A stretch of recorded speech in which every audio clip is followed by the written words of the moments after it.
Are you looking forward to your first strategic risk and assurance meeting? Excited, absolutely. I joined early too, just in case I had technology issues as well. Yeah, it's the worst thing in terms of stress. Yeah, it is, isn't it? So who have we've pretty much got staff at the moment, but we'll have a few joining shortly, no doubt. So you'll be pleased to be out of lockdown? Yes, I haven't been back to the office yet. So it seemed a bit of not a great idea to go to the office, to just go and hide in a meeting room. So, yeah, and my son went back to school today, so he was very excited about that. Yeah, we don't know how much we rely on routine until we don't have it. Exactly. Especially for kids, right? I feel sorry for them. Yeah. Morena, Narelle. Hey, Narelle. Morning.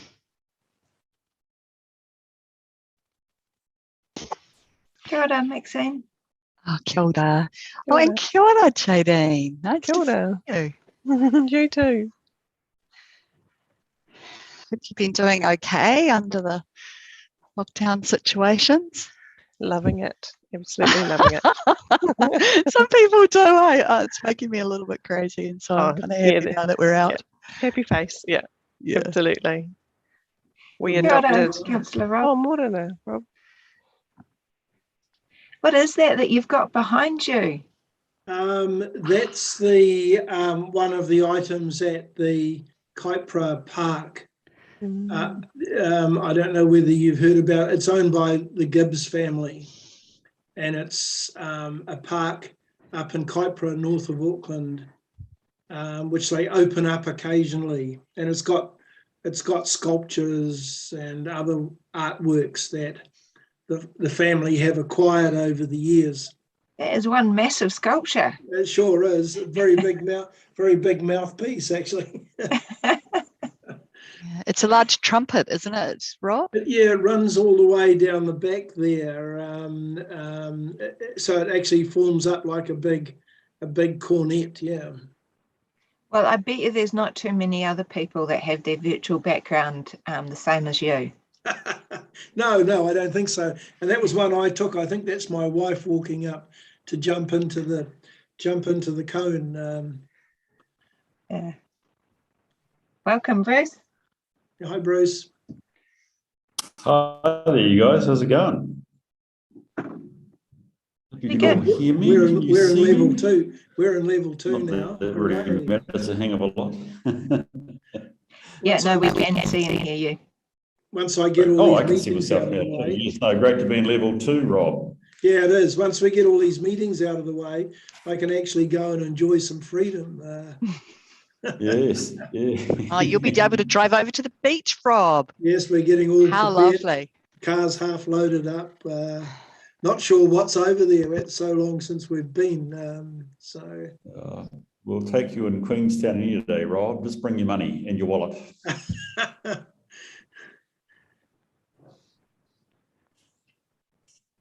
So we're just on 9:30, but we're just waiting for a couple of other members that we haven't had apologies from.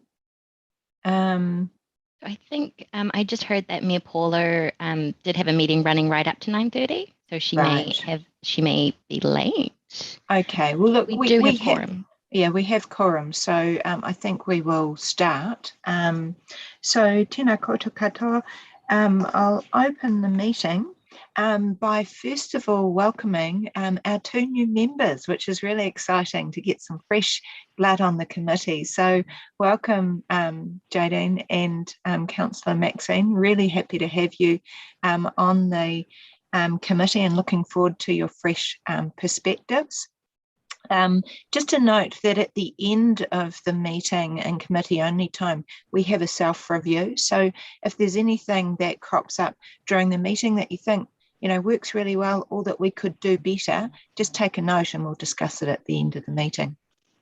Okay, so today we've got until 1 p.m. this may be the kiss of death, but to me it seems like a reasonably light and non-contentious agenda. So if we finish up earlier, then great. I won't keep you on Zoom and away from the beach any longer than need be. We don't have any internal audit reports to review today.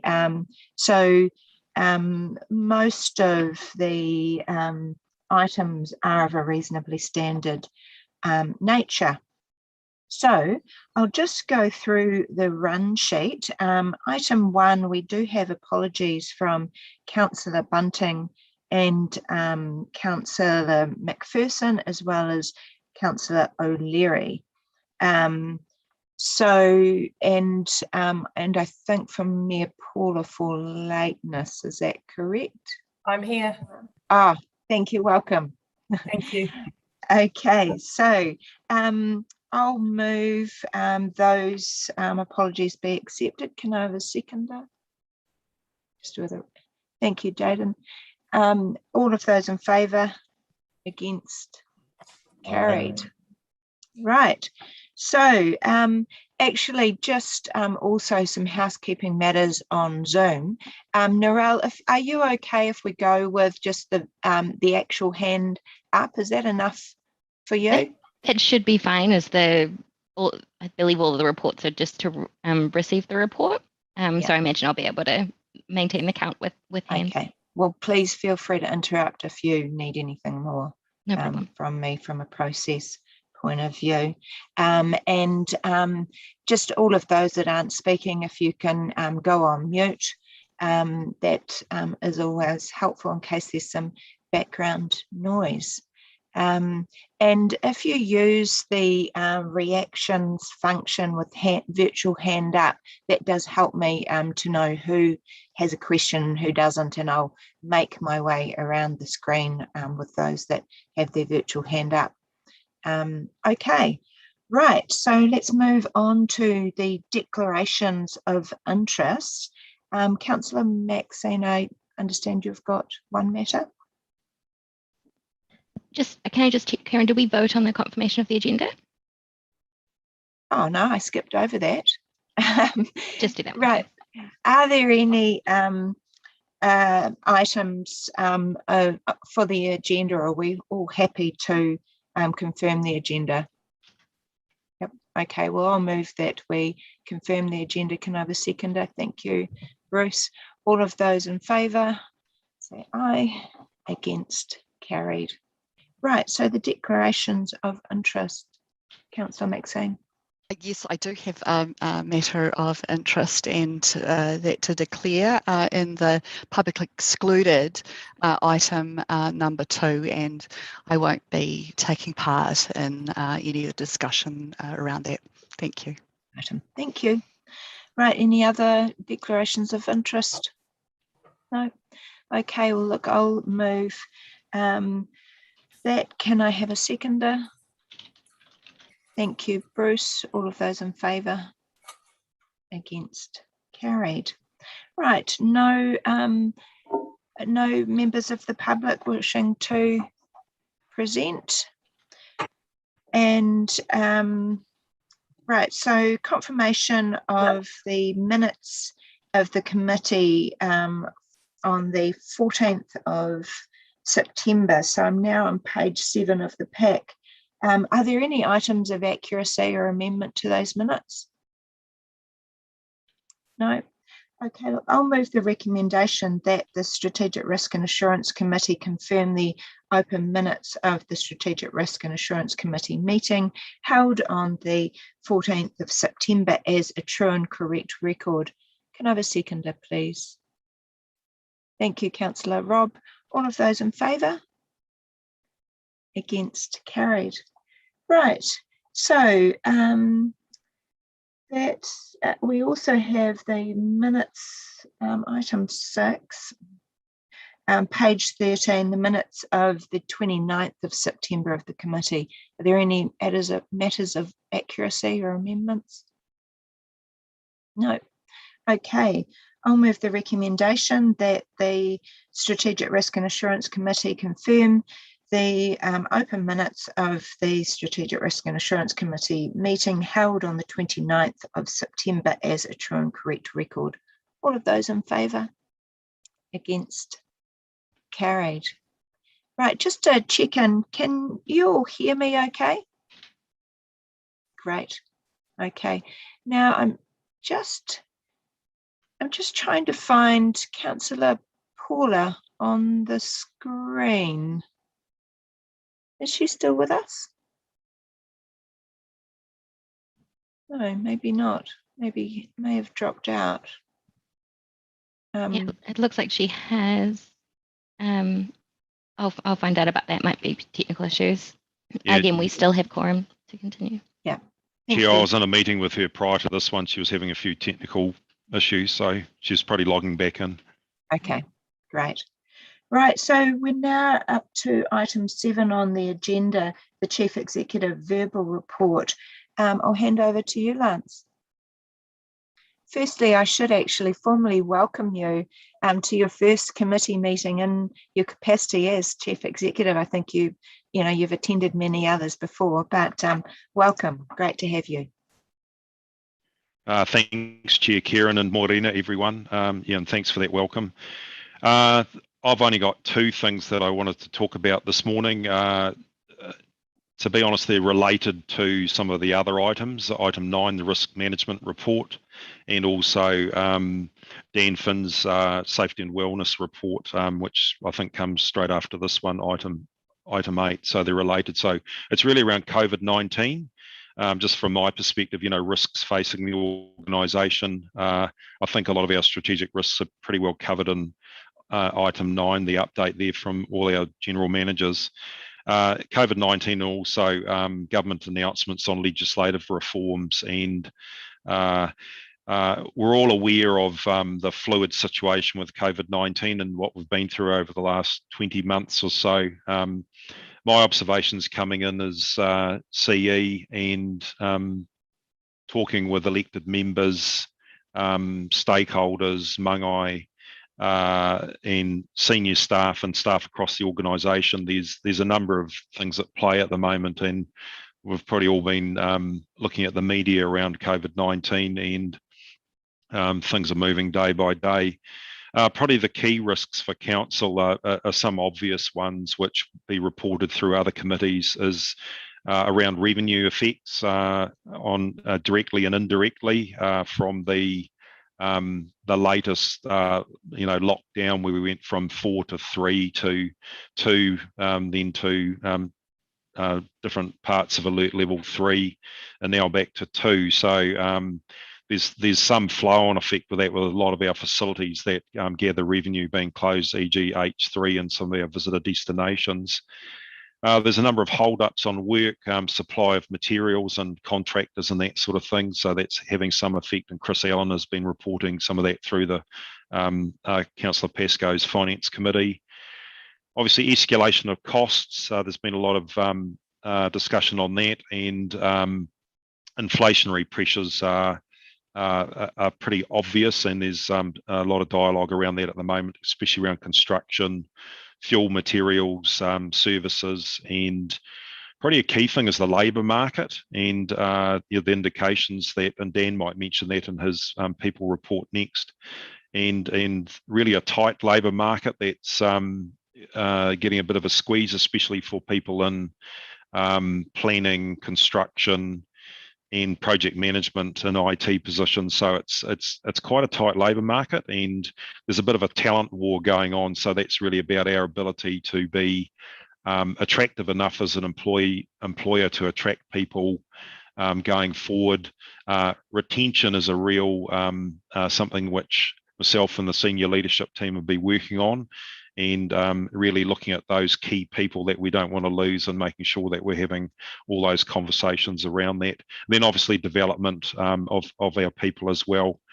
And the other part of that going on from the that talent war and those challenges there, which look like the commentators are saying that's probably going to continue for some time, and we have to be quite nimble around what we do on that. And that's about really being really clear on what our employment brand is about. You know, Hamilton's a great place to live. Hamilton City Council's a very interesting, diverse, and vibrant place to work. All those sorts of things, attracting people back to the Waikato who want to come back, who might have questioned what they're doing in their lives during COVID. The other thing is staff wellbeing. Obviously, the lockdown, we're all, got a bit grumpy and things like that, and the novelty have worn off from last year.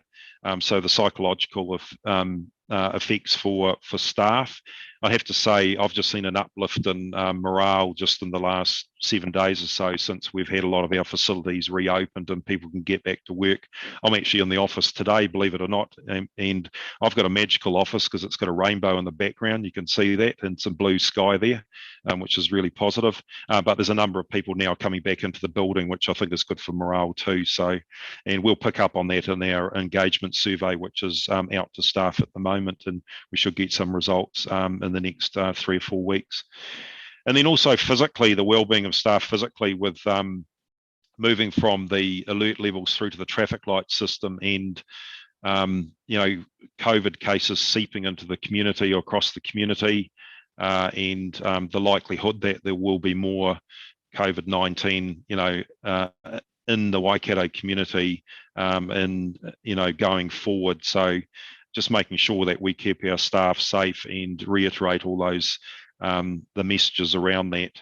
And a key area we've been looking at is service continuity, especially in Eva Lisa's area of infrastructure ops, around key essential service staff, and making sure that we have separate bubbles, and ensuring that we can keep our wastewater treatment plant going, our water treatment plant, and those absolutely essential services that we've got. I think we're in good shape on that. I know Eva Lisa and David's teams have done a really good job on that, so I'm really confident around that. The other thing is we will have to work through the vaccine mandates and also the staff vaccination policy. I'm not going to go into any detail on that. We'll be briefing elected members next week on that. David's team with Dan are doing a power of work on that, and working using the knowledge of other organisations and advice that's coming through Taituara, the Society of Local Government Management, and also Local Government New Zealand, so that we work through it in a methodical way. We do it so that we do meet all our good employer obligations, and that we end up having a good result going forward, that where we have consulted and engaged with staff, and then there will be decisions that council need to make around which facilities it's going to vaccine mandate, and what the policy will be for staff, elected members and visitors to our facilities. So we'll be working through that in the next few weeks, and there has been a lot of dialogue, and you've seen that on TV. We're also waiting for further guidance from government on that too. The Prime Minister announced in her 4 p.m. Conference the other day that there will be a lot more detailed advice being given to different sectors, and the good news is that MB are actually recognising local government as one of those sectors. The other thing, just looking forward, is probably what our society is going to look like with COVID over the next wee while, and the potential for the community being under pressure in a number of ways, and then how that affects council. And there'll be a whole bunch of practical things which we will have to work with the community on. In a number of ways, there'll be the reactionary stuff around, is there more behavioural issues at our facilities, more complaints, those sorts of things. What's our role in helping DHB and other organisations around assisting people who might get sick in the community who don't have a lot of support. So there's a number of those things to think about going forward, and as a council and a community-facing organisation, and obviously we'll work with some of the NGOs and other providers and government departments in Hamilton and the Waikato on those matters as we work forward. But I think it is good to actually look proactively forward about what might happen so we can be prepared for that in our planning, rather than just sort of looking at our own organisation as well. The other thing is probably just responding to government announcements around COVID. The alert level change to traffic lights, so the sort of dripping information out week by week, and just making sure that we're fleet-footed around that and can respond to those and try and anticipate as well. So that was pretty much COVID from me. I think we're in good shape. We've got teams set up, and we are well versed at being reasonably flexible. But like I said, especially around the vaccine passports and our policy around vaccinations for staff is actually just making sure we take a little bit of time to actually work that through in a robust and methodical way, so that we actually get it right as we do that. The second area I had, just around risk from my point of view as the new CE, is probably government announcements on legislative reforms. We have had, and there was a lot of discussion at council meeting last week, there have been a lot of announcements made and coming through, and the reform package is quite extensive, and there are quite often short timeframes for announcements that are made for getting submissions and providing feedback. And to be honest, then like the RMA Housing Supply Amendment Act the other week, is then Blair's team just have to really work with Councillor Ryan and others around the district plan, and then we're having to revise work programs going forward pretty quickly, and actually thinking that through. So there are obviously risks in that, is the pressure on staff and elected members in Māngai just around that, to respond quickly. With we've already got busy workloads, and we've got ambitious and exciting 10-year plan to deliver on with those other challenges I talked about. So it is that pressure. We have set up teams around local government reform, as elected members will know. I think we're in good shape around that, with some really good minds and people who can keep council updated at the regular updates we have on our council agendas. And probably just the amount of change too is something that we just have to be mindful of. I've been around local government quite a long time. Believe it or not, I'm old enough I've went through the 1989 reforms. I was a lot younger then, but this is unprecedented with the program that the government has moving forward, and in some ways the lack of clarity that's been given on some matters. So we're having to work our way through that. But I think risk-wise, I think we're in good shape, because we have set up teams to look at the three big ones: Three Waters, RMA and local government. And it's just a matter of making sure that we carry on reviewing and reprioritising and resourcing, and do that as a wider team between elected members, Māngai and senior staff. So look, happy to end it there and answer any questions, Chair Karen. Those are probably the two things that are top of mind for me at the moment.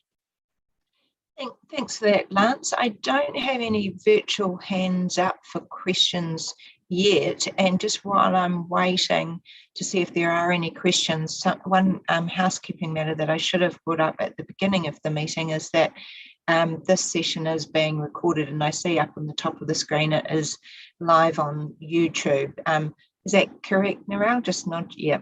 Okay, so just to let all participants know that we are live on YouTube. Right, so I see Councillor Maxine has a question for you, Lance. Kia ora, Lance, and thank you for that really fulsome response on the COVID-19 implications. What springs to mind for me is that there is a significant difference in level 2 and the traffic lights in terms of safety for staff and for elected members, etc. How might council be able to set up and be really responsive in the short term before those traffic lights come into place, so that we're taking all of that into account. And I know that you're coming to us with a briefing next week, but that's another 7 days potentially away. Basically, what we'll be doing is obviously that's, we've got a comprehensive plan, and we have to work through the two big items that I talked about. But then there's all the practicalities that you're talking about. So David's team with Dan we'll just be looking at our protocols and just making sure in this, we're in a bit of an interim period, this sort of changeover period, so that my view is we take a precautionary approach, and I think we have done that, and just have really clear advice for elected members, Māngai and staff around, to be safe. Obviously, we're going from the crossover of into the traffic light system, which is probably got more freedoms in it, but it also, depending on what the level is, whether it's red, amber or green, and just making sure that we get as much clarity as possible. I think what you may be alluding to, and correct me if I'm wrong, is that there could be confusion for people. It is getting a bit confusing for people. So the one thing I've noticed with David and Dan is making sure that our communications to staff and elected members is really, really clear. Just there's almost simple stuff like, where do you actually walk around the building with a mask on, and where can you not have a mask on in the municipal building or in a facility? So things like that. So we'll be providing real clarity on that. So I can reassure you that there is that clarity being given. There's regular meetings with staff. There's opportunities for staff to actually ask questions. If they don't feel safe or they have suggestions for things to be better, as they can put those through to their team leader, and that filters through to what we have a group called the IMT, the Incident Management Team, and they make the internal decisions on that and then disseminate that information out to the organisation. So I think we're in a good place moving forward, but I think the clarity around messaging and the transfer is in a relatively short time frame over the next 3 weeks or so is going to be paramount. So we've put some more resource into this to make sure that we're on top of that. Lance, if I can just add to that, through the chair, one of the things that we must remember is that we're following the health guidelines as per the Ministry of Health. So our focus is to keep staff safe. So whilst we're transitioning to a new response to COVID, our actual health messages to our staff and the public will stay what they have been, and are, if you like, mandated by government as being safe. So absolutely, the safety of the public and staff are at the heart of everything that we're doing. And thank you for that, David. I think in addition to that, are we in a position to be able to require more than level 2 currently does, keeping in mind that the alert level of the traffic lights rather have some further protections? So are we able to jump in some instances to those additional benefits? That's what we're working through, but to do that, we need to consult with staff around that protection. So apart from isolating everybody at home still, which we know hasn't been a good thing for mental wellbeing, we're going as fast as we can to do that, to do what you're asking. Thank you. Okay. Thank you, Chair. Thank you. Was that the last of your questions, Councillor Maxine? If so, could you unraise your virtual hand, please? And Dan, I see that you had your hand raised, but I think David may well have covered what you wanted to add. Yes, he did. I was just going to reiterate that the level 2 requirements and protections are currently satisfactory, and we continue to reiterate those and ensure that they're followed, and we are sticking to that until we're able or have the ability to move into the traffic light or the COVID protection framework. So all the controls that we've currently got in place, are based on the guidance that's provided by the Ministry of Health, and we'll continue to follow those. Yeah. Okay, thank you. Look, if there are no further questions from Lance, the recommendation is that the committee receives the verbal report. I'll move that. Can I have a seconder, please? You've had Thank Jayden's you, Mayor hands Paula. up, Karen. Sorry? Jayden might have a question she wants to raise. Oh, She's had her hand I up. didn't see it there. Sorry. Sorry, that was a Jayden. little bit late. My apologies for that, Chair Karen. I just wanted to, so thank you, Lance, for the update.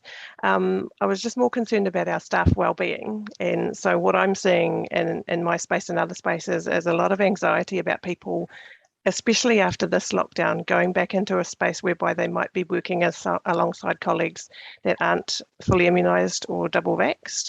Are we seeing any sense of that within Hamilton City Council? A small amount, but I wouldn't say it's a large amount. And we have a high proportion of our staff who are vaccinated, so that's good news. Getting information like that has some legal challenges around the Privacy Act, as you probably well know. But anyone who has particular issues, then, especially frontline staff, or then we are talking to those people, and we are providing other opportunities. So if they want to continue working at home, if they can, and we have a lot, we do have a lot of office staff in the municipal building, but we also have 60% of our staff out and about doing things in other facilities and out on the ground. So we have those conversations, and if people, we always say, if you don't feel safe, talk to us about that, and then we can work through that on an individual basis. So that has happened. I'm not getting a lot of feedback that that's widespread, but I think as public service employees, I think there's our staff are very cognizant of the fact about the best way to protect yourself against this horrible virus is to actually get vaccinated, and we've been promoting that throughout the organisation too, and providing opportunities for that to happen. Thank you, Lance. I just want to acknowledge you, your team and your managers, because it's a really difficult space to manage, especially with the environment that we're in. So kia ora. Thank you. Kia ora. Right, so I'll move to the vote. I think Mayor Paula seconded. All of those in favour? Against? Carried. Righty-ho. So that moves us to the Health, Safety and Wellness report. Dan, you'll be presenting that. I'll hand over to you. Right. Look, Morena, tēnā koutou katoa. The purpose of the Health and Safety Report continues to provide this committee with an update around our strategic activities, which we have now included as part of our strategic game plan or strategy for 2021-23. So, look, the key components, that make up that, we have hoped to have covered off around our safety management system update, our project Aura, which is the safety software replacement.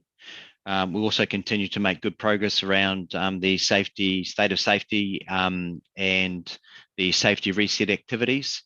And we have now looking to embed our new structure, which is fully resourced and making good progress. So look, if I can just take the report as read, and happy to answer any questions.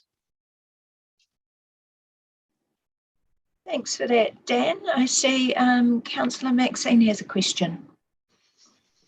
Yeah, thank you, Dan, and really good reporting. It's good to be able to see a very full and well resourced and supported response here. My question is with regard to page 33 and the EAP numbers. I just wondered, for the size of our organisation, there's very few people. Now that's either really good because they're in good stead, but I worry that the numbers are quite low that are using the EAP service, and just wondered if you might comment on that, maybe taking into account whether there's other opportunities or levels of for people to get help before it gets to that kind of that need. Thank you. Great. Yeah, look, the numbers that do access EAP can fluctuate. What we also have in place, so EAP is our formal response. Look, we also have, both our safety wellness business partners, a peer support type group, and also health and safety representatives that can sometimes informally work through more informal issues with some of those employees. We also have a further provider vitae, but generally we use those for more trauma type or ad hoc situations. But look, we do promote EAP frequently and encourage people to reach out. We do that through many mechanisms, whether we're working through change, whether we responding to COVID and the different alert levels as we navigate our way up and down, and continue to promote those resources that are available to staff. Thank you, and also I commend you and David on the staff response, or the council's response to staff through COVID, and having Nigel Latter and other opportunities for council to engage, or staff to engage on matters of stress for them at home. And yeah, well done on that. Oh, thank you. Jadine, you've got a question? I think Bruce was first. Oh, you go, Jadine, okay. no trouble at all. Excellent. I'll stay on the same page as Councillor Maxine. So I'm looking at the training sessions, and it's great to see that we're providing leading through change and charging through change sessions for our team members. I'm just curious to know what percentage of our staff members actually attended those and got the benefits, because they can be really, really helpful training sessions for people, especially during lockdown. Yeah, look, it's a little bit difficult to see there. But does have the numbers that attended those individual sessions. So we held 3 sessions for leading through change and 2 sessions for charging through change. So we had actually reasonable uptake around that. Looking at those numbers, we had 57 attend those first sessions and 39, which was pitched more at our people leaders. Look, it is something that we will continue to provide, and certainly as we continue to navigate our way through future change management processes, it's really good to equip our staff with that capability. The other thing that we do is also provide really good guidance through our Cornerstone, our learning management system, that people can go and access as well. And there's a suite of programs that people can go on and go through e-learning as well. So look, in terms of the overall percentage, particularly we've just stood up those leading through change programs. So they were piloted, and it's something that we would look to continue if there's a really good uptake, or continues to be a really good uptake. Goodbye, kia ora. Do you have any further questions? No. Okay, Bruce. Yeah, g'day, Dan. And look, I'd like to pick up where Maxine said. This is a great report, and in fact, whether it's only because I took more time to read, I don't know, but I do really appreciate that the structure, the strategic risk and approach that you're taking through the report. So I just have a couple of hopefully quick questions, which just help me understand exactly. So I'm looking on page 30 of 119. So this is the thriving workforce. And there's the statement there about the Work Well program. And I'm just wondering if you could just give me a quick thumbnail sketch as to what is the Work Well program. And secondly, on that page, I noted in the core paper you know, some of the pillar documents are really important, and it makes a lot of sense to me because it's going to help me when I get to a contractor question. December 21. Bruce, your connection is just cutting in and out. Can you try just going off video? That's my first one. I've got a couple of questions. Oh, Bruce? yes, surely. Okay, I'll get rid of my video. Yeah. There we go. Sorry. How's that? Can you hear me better now? Yeah. Sorry, can you just reframe that question again? Dan, can you just explain the Work Well program, please? Just so just a thumbnail sketch, and the SCMS pillar documents being planned to be done by 31 December. Are we online for that? Yeah, look, I can certainly respond to the Work Well program, and I might just get Marie Snowball, who's our safety and wellness lead, to talk to the SMS, which is progressing. But look, the Work Well program is effectively a structured framework that we have looked to implement, partnering with the Waikato DHB to take a more holistic view around wellness at Hamilton City Council. So look, we have a small work group. We look to engage with employees to help inform the initiatives and programs that we look to target to lift and improve wellness across the organisation. So look, it's an important part of our safety and wellness strategy, and will continue to evolve. But look, it is something that we're continuing to review, and it's really important that we get feedback from staff to help shape those initiatives. And so look, it's certainly a key part of the work programs that we do. Look, we're really fortunate. We've actually stood up a safety and wellness business partner that will be focused on wellness and looking to drive and make further improvements in that space. So look, we're really excited, and look, we hope to be able to bring some new initiatives to really deliver a great wellness platform across the organisation. Marie, I just wondered if I could just defer to you just to maybe provide an update just around the SMS documentation and framework that we are looking to progress. Certainly. Good morning, everyone. We've got a relatively new team on board, so we've been doing a lot of due diligence of our own in terms of understanding the current state within council in terms of procedures and processes, the SMS being one of them. So we are currently working on that and reviewing it with the intent that we have it presented in the new year at this stage. And we're focusing on those 4 pillars in terms of policies, training, engagements, assurance and risk, but also adding wellbeing as a pillar. So that work, I can assure you, is currently being worked on. It also fits in very nicely with the contractor management framework that we're also working on, the critical risks and our new incident management system. By default, they all fit in and go together. So 4 big projects of work to make sure that we've got that SMS document framework in place, with the other stuff all just going into it. Great, thanks, Marie. Great. Thanks, Marie. That's very helpful to know. Look, just one final question, if I can, Dan. The heat map on page 38. Are you comfortable with its status and where that's at?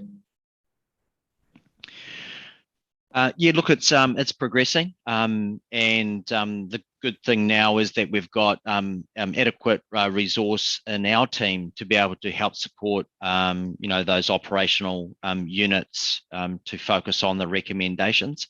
Look, ideally, we'd love to see things move a little bit quicker, but look, what we have to recognise is that the workload, particularly within some of those operational areas, is significant, and it's working alongside them, in the right way to be able to stand up those recommendations. The good thing is we've got our business partners that are aligned with each of those areas, so they have their Pacific portfolios, and working really closely with the health and safety resources in those areas as well. So we're taking a very collaborative and joint approach to moving that up the field. Look, you'll see from that attachment, Bruce, there are a number of recommendations. Many are in process. Some are yet to be started, but some of them will also be picked up through some of the work that we'll do through the SMS and the new safety management software, Aura. Thanks, Dan. That's really helpful, and I presume we'll keep the seat map going through future reports. So thank you for that. Thank you, Absolutely. Okay, Mayor Paula. Good morning, everyone. And just let me start by reiterating the thanks to Dan, but also to David for your, I haven't seen you in ages, by the way, David, except on a little square. So, it feels a bit disconnected, but I do really value what you've been doing. I know you've been doing a hell of a lot through this really turbid time that we're going through, and it's not over yet. My question, however, I'm going to move away a little bit from COVID because I think most people have answered those questions. One of the other things that is raising itself, I think, within our organisation, and it sits across the COVID environment, people are very distressed and anxious and angry a little in the public at the moment. They're just unsettled, and I think that's normal, and we're dealing with that. But I think some of the heated issues that governance are bringing to the table and will continue to bring to the table for the next year of council, because there's no avoiding it, especially, for example, the reform process, but there are some other issues that are likely to provoke reactions. I'm just wondering what's in place for our staff who frontline that and get all the, I myself get some very annoyed people and some slightly threatening people from time to time, but I know that staff are the front face, and often before they've come to me, they've gone to staff, and I wonder what sort of program around their safety and wellbeing there is for that kind of thing, because it does seem like all politics, whether it's national or local government at the moment, has a lot of steam under it. And, we've seen significant threats to elected members and staff across the country, not just here in Hamilton. It's just a part of how people are feeling out there. So I just wondered if you may comment on that, please. Yeah, I think to start with, any frontline staff, they're all of our frontline staff are trained in conflict management. So obviously the most important thing is not to engage, but to try and reassure and understand. And but certainly all of our staff know that their wellbeing is the most utmost importance, and therefore never engage. Kevin Powell's really good and strong on that, and he shares his knowledge widely.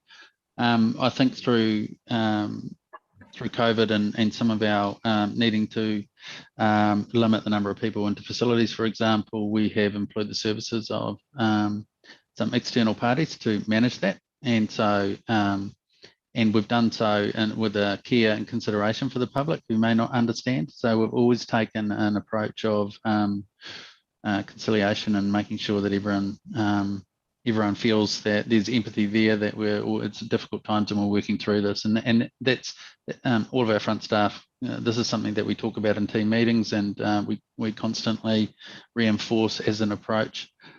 We also had some online training that we just recently, about 4 weeks ago, I think, that was, I can't remember the trainer, but the trainer was training all of our front staff and people leaders around resolution, conflict and resolution. And so that's very recent, and we've got that recorded and it's available on our staff site. And so, yeah, I think we have it in hand. I think we have, we know that we're dealing with a difficult environment at the moment, and I think that our staff totally get how to keep themselves safe and also to be empathetic towards the public. Thank you for that. And there's frontline staff, and I feel for comms in particular as well. They did that brilliant anti-bullying video, which went all around the country. It was just sterling.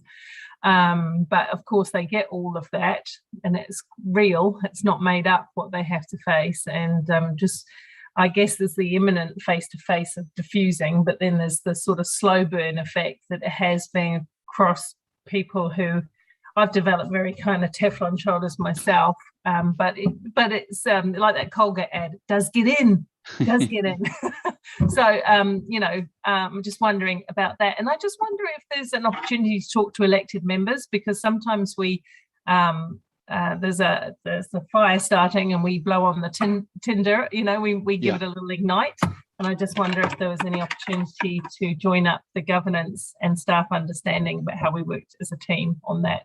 We'll certainly raise that next week. We've got a briefing with elected members, but we do try and remind elected members of the pressures that staff are facing at the moment, and elected members have been fantastic. They will constantly support staff, which we really appreciate.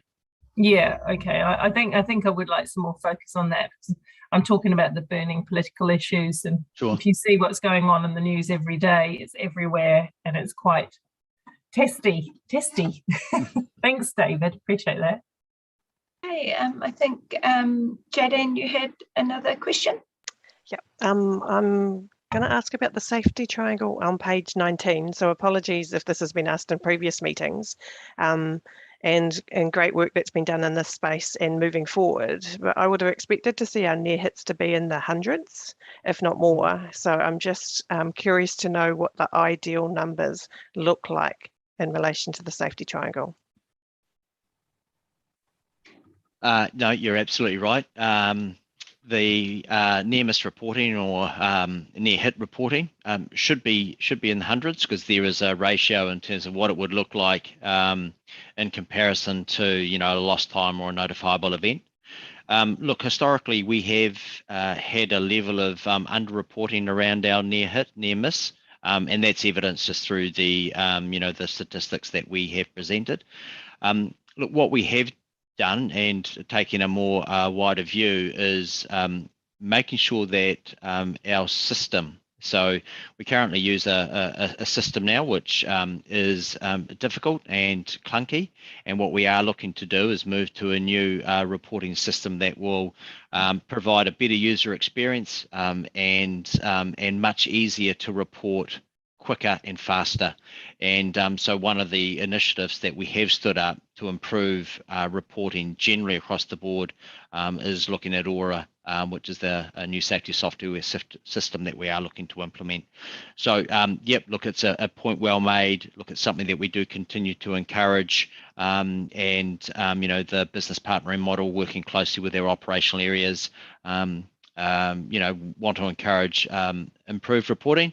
It's actually a great opportunity for us to intervene at a much earlier stage without things ending in an injury or a more significant incident. So it's a good opportunity for us to learn from those things, without incurring cost, injury, damage, and those things. Got it. And my next question is on page 23 about our notifiable events. So where we had someone strike a gas line, I think it was. So my two questions are, is the person okay? Because that can be quite traumatic experience. And then in terms of our ICAM or our investigation process, do we loop that back around and check with the person that was involved in the incident to ensure that the new processes that we have put in place actually would have mitigated them taking that action in the first place?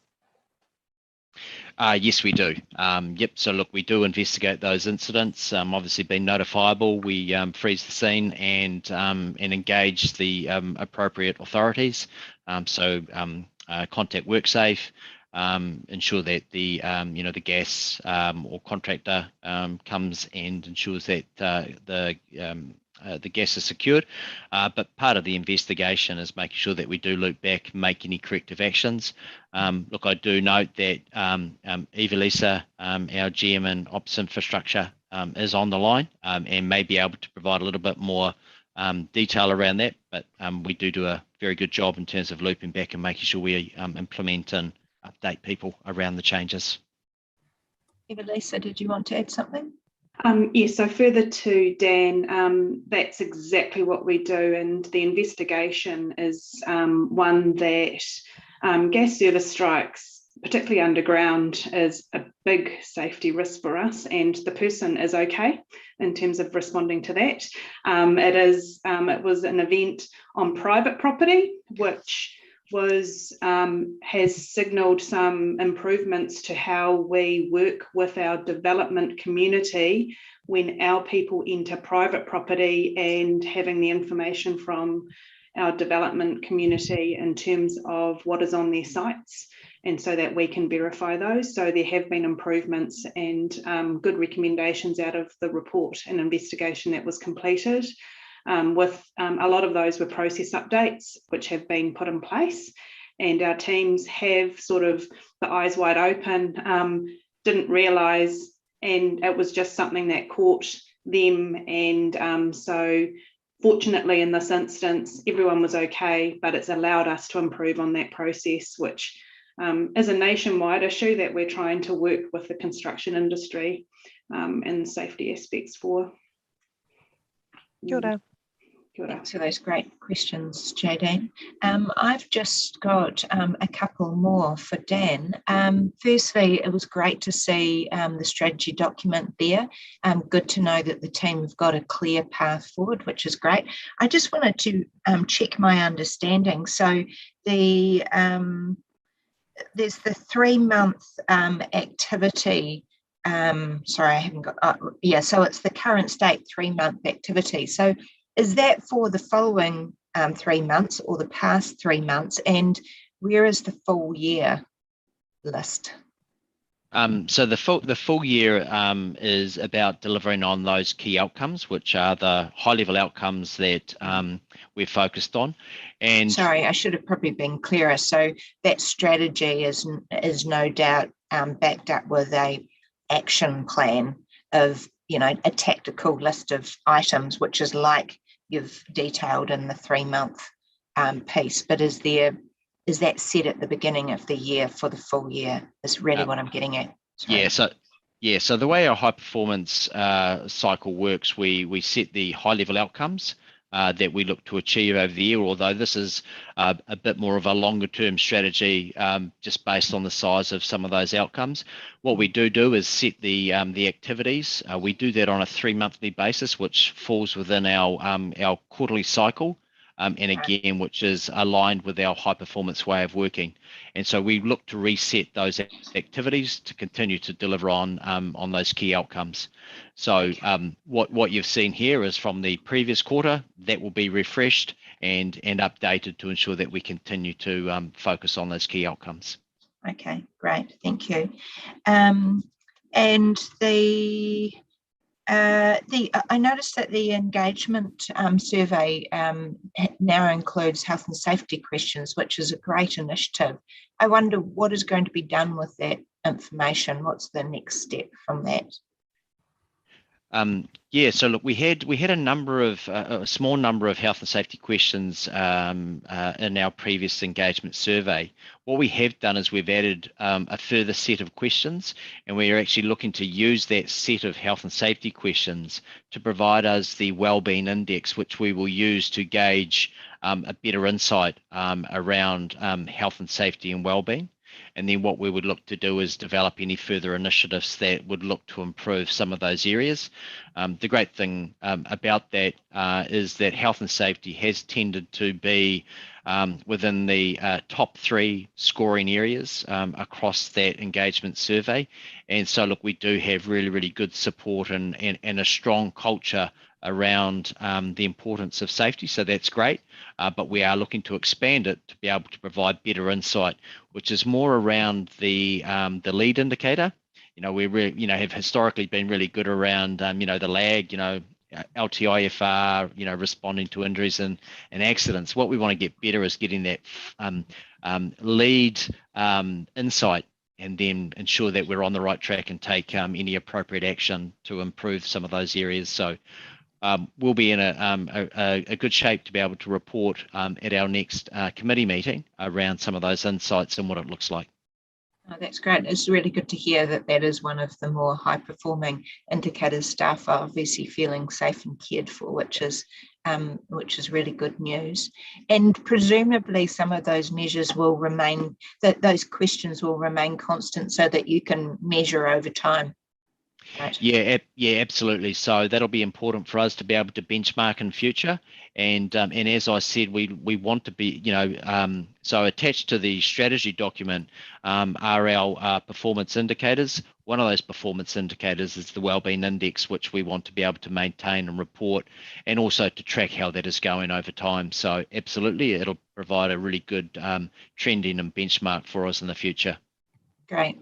And one item we've discussed in the past, and that's about ensuring sufficient and appropriate reporting on health and safety goes up to council. Has that now been instigated? Are council receiving regular reports? Yes, it has been captured, and I believe we will be looking to report to the whole of council in the new year, which is the first one, which has been scheduled. Yeah. Great. Okay. Thank you.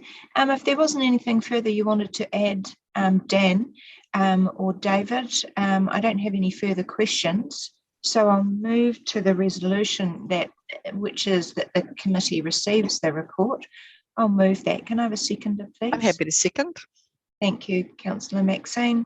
All of those in favour, say aye or raise your hand. All of those against, carried. Thank you very much. Thanks, Dan. Cool, and thank you. Thank you for your good work. It's a substantial workload at the moment, but you're making substantial progress as well. So well done to you Really and your team, of course. And thank you, Marie, for joining us. Cool. Thank you. Thank you very much. Right, so we'll move to the risk management report on page 39. I'll hand over to you, Mish. Kia ora, good morning. Kia ora. I'll take the report as read. Things to note from our perspective are Lance has already touched on the challenges around recruitment, which are highlighted in this report. And there's already been some discussion on health and safety and the challenges with COVID, which we've also touched on as well. Probably the only other matter of note in the report is some uncertainty around access to resources and our capital program. We do have Chris Barton and Chris Allen on the line if there are any questions around that, but otherwise, Karen, if there are any questions from the committee. I haven't got any virtual hands up yet, so I'll just go for it, Bruce. And I'll just take my video off. It's sort of ironic that to communicate, I'm better not to be seen, but it's neither here nor there. Hey, Kieran, look, I've just got two or three sort of slightly disparate questions, but although there are some common themes. In a great report, by the way, to everybody that's prepared for it. I was just looking at page 47 and the operational risks. I was interested from a COVID perspective that our work programs, if I've picked this up correctly, are not aligned to the COVID protection framework.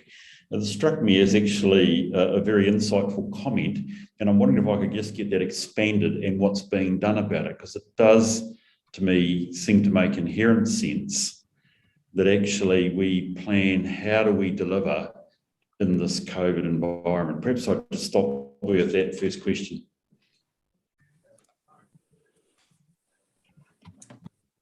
Who would like to take that one?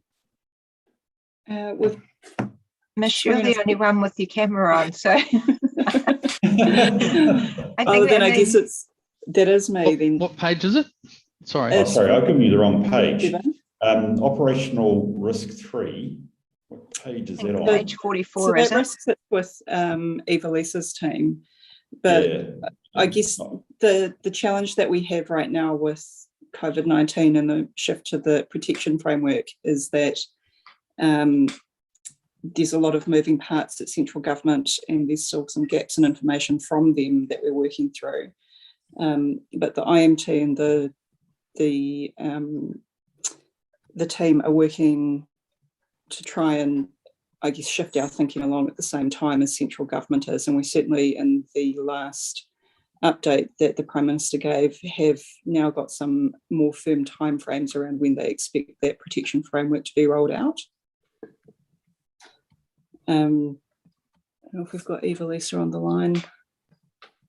Eva Lisa, would you Yes, like to I add am. I'm anything? just struggling to find the page where that's written. I actually had the same question. I had page 44 noted.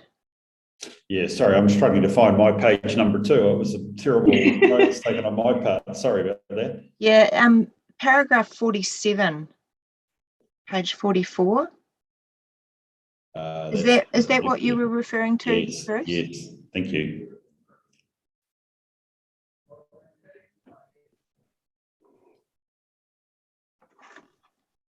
Yes, sorry, thank you. Definitely paragraph 47. It's the second last sentence in paragraph 47 on page 44. Work programs are not currently aligned with the government new COVID-19 protection framework.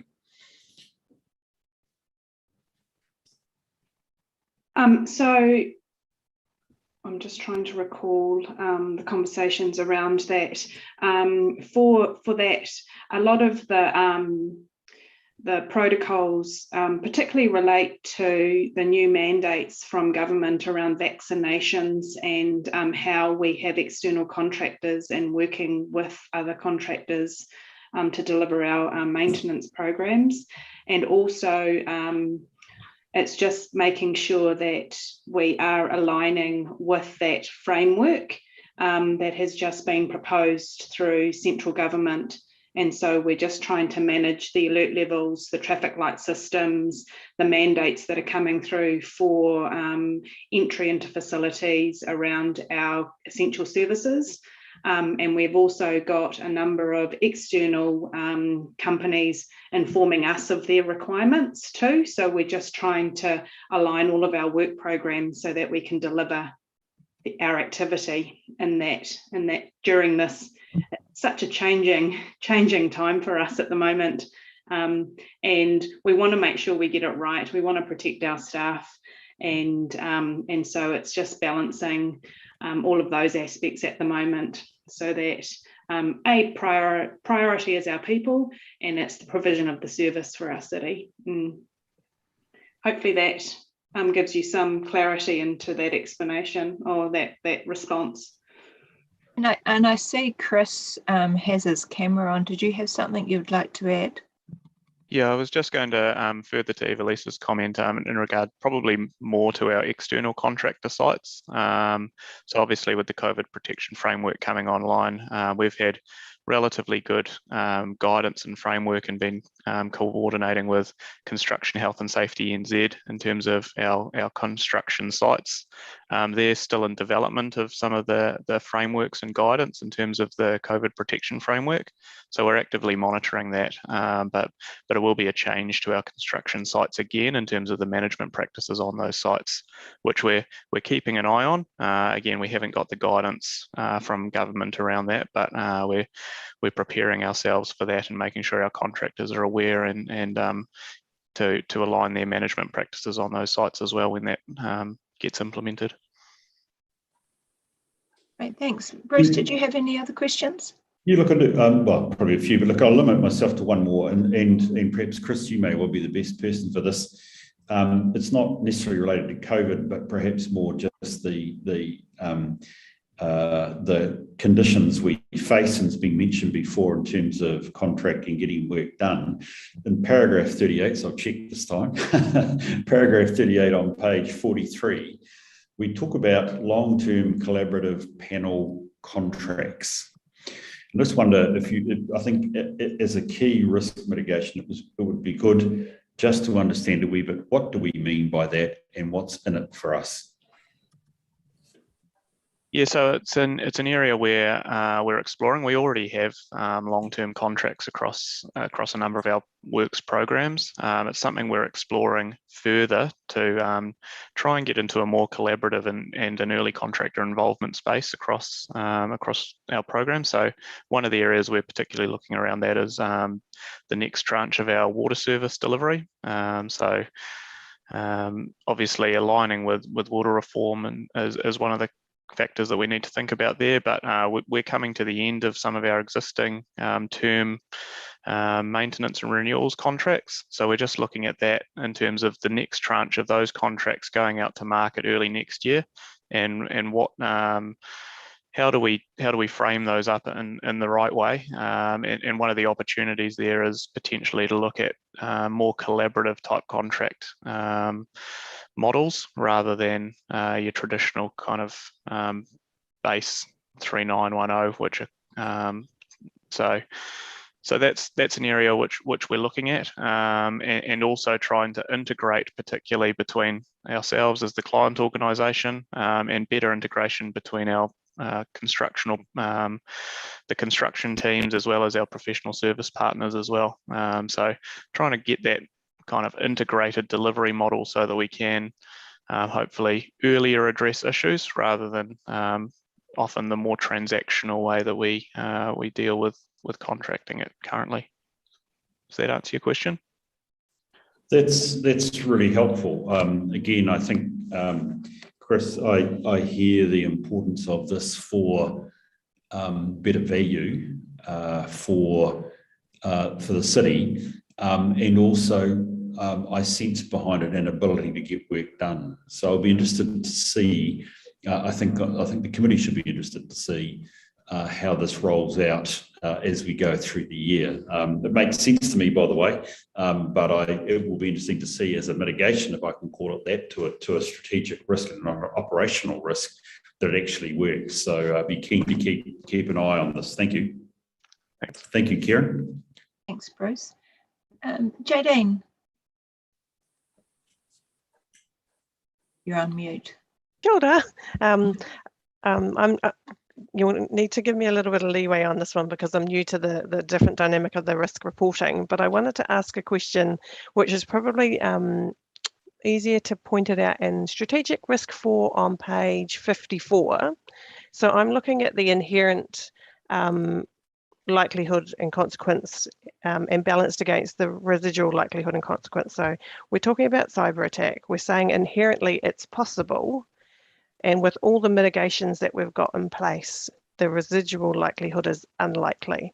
So I just want to challenge that, not just with the HCC team, but also with the members, because with the increasing sophistication of all the different types of cyber threats that we have out there, sometimes I struggle to confirm or verify or confirm that unlikely is where we would land.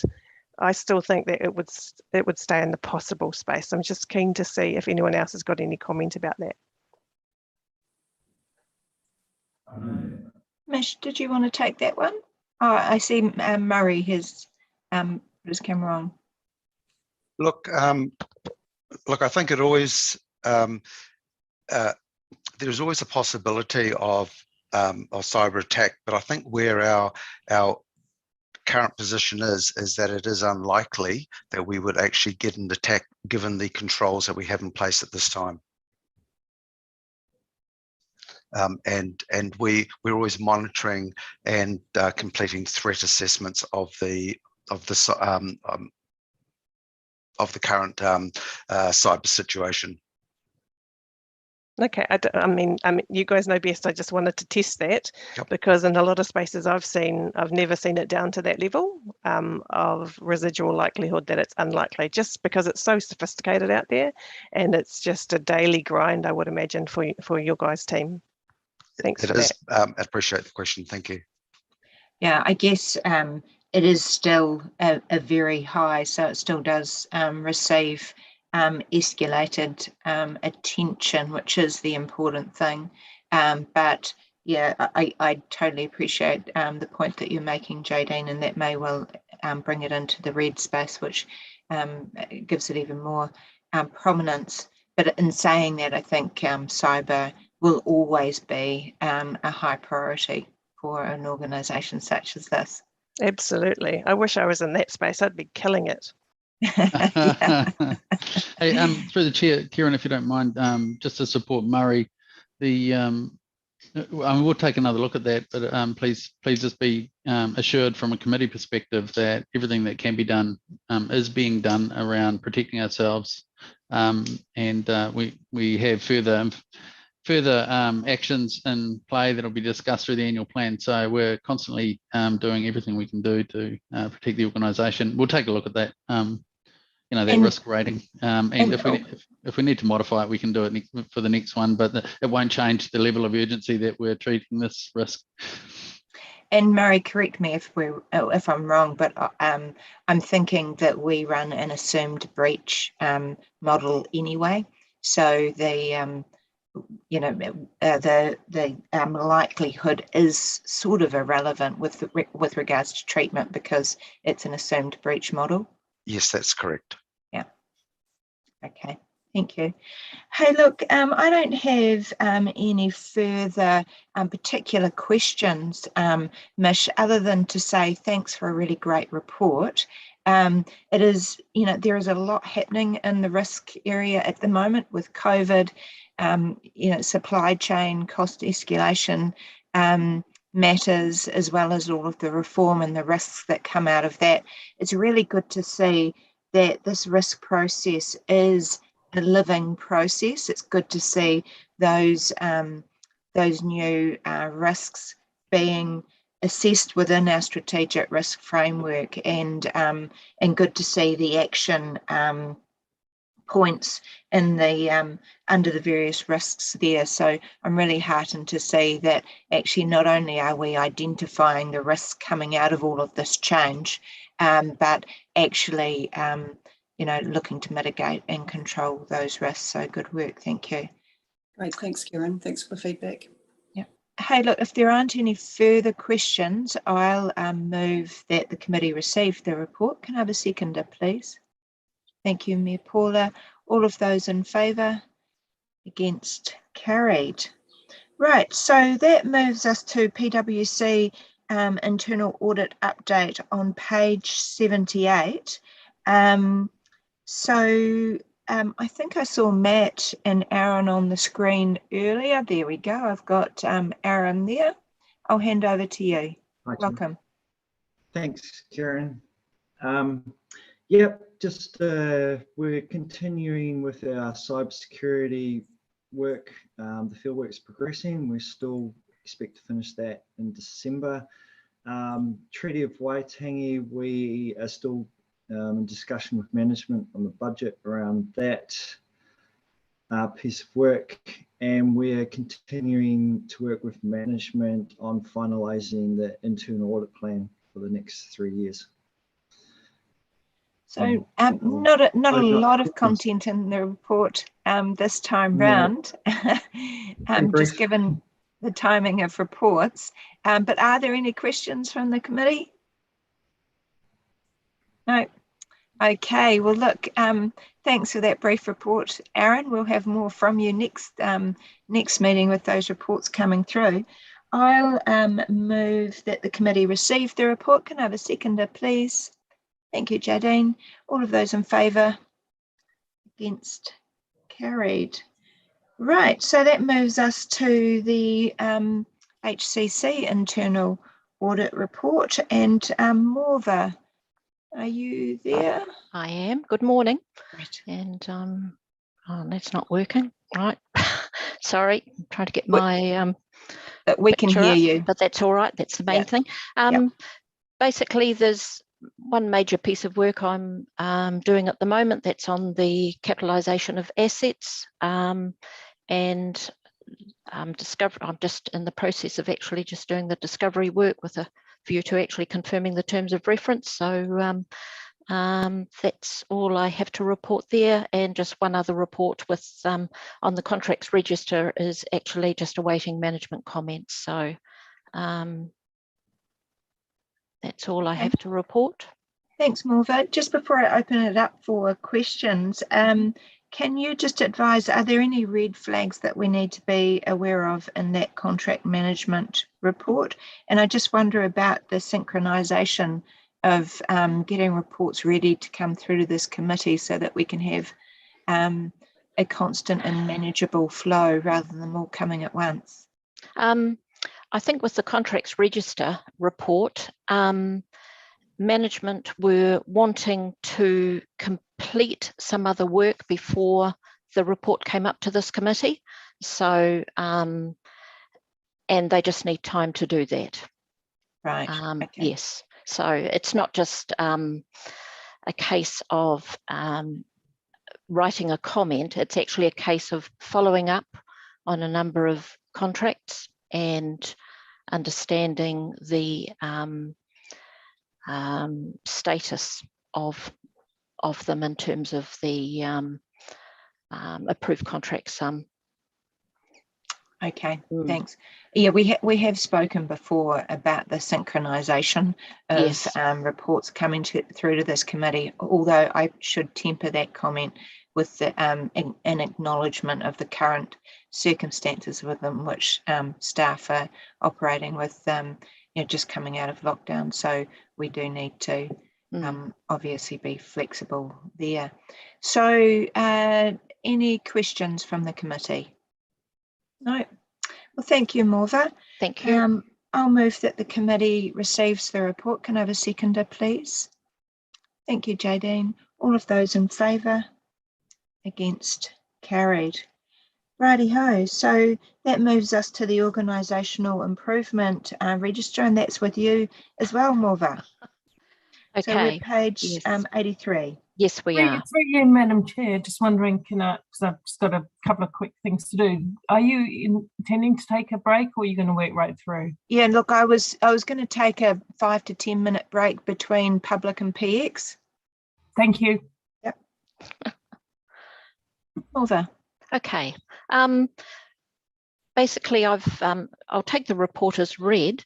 What I've done this time is just added, I think the question last time was what were some of the recommendations arising from some of the work that's been done by either Audit New Zealand or other external audits. So I've taken the opportunity to add those as an attachment and just give the status of where they're at in terms of implementation. So, and we are just still waiting on the management report from Audit New Zealand and the final report from NZTA. Okay, Bruce, you've got a question? Thanks. Look, a very quick one, Morva. Yes. And just on that last one about awaiting the management report, my presumption is that the recommendations that are in that boxed section have been acted on. So you're looking for the management report to say they are all cleared and dealt with. Correct. Yes. Brilliant. Thank you. Was that the last of your questions, Bruce? Yep. Yes, it is. Thank you. I'll get my hand down. And Jadine, I'm thinking your question has now been answered. Yes, it definitely has. But I might take the opportunity, sorry, to ask one question on page. No need to apologise for questions. Page 86, or page 2 of the actual report.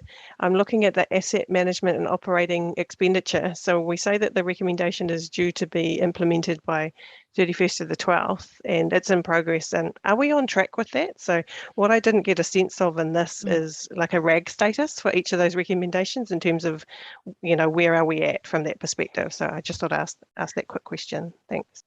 Okay. That's a good point. I'll note that for next time. Basically, what I'm doing is following up with the area for the business that is responsible for delivering on this recommendation. And so in that sense, it's still in progress. I haven't basically satisfied myself that all the recommendations in PwC's report have been implemented. So I'm just still in the process of going through that. Thank you very much for that. It just seemed like it was huge to implement, so I wondered whether that time frame was going to be sufficient. Thank you for that. Good luck. Thank you. Now, I see Matthew has his camera on. I'm sorry, I'm not sure if we've met. Did you have something to add? Matthew's just here for the next item. Oh, right. Okay, sorry. Okay. I did have one question, and that was just with regards to the Waka Kotahi final report. What's the progress on that? What's the ETA? Could I ask Martin Gould to reply, please?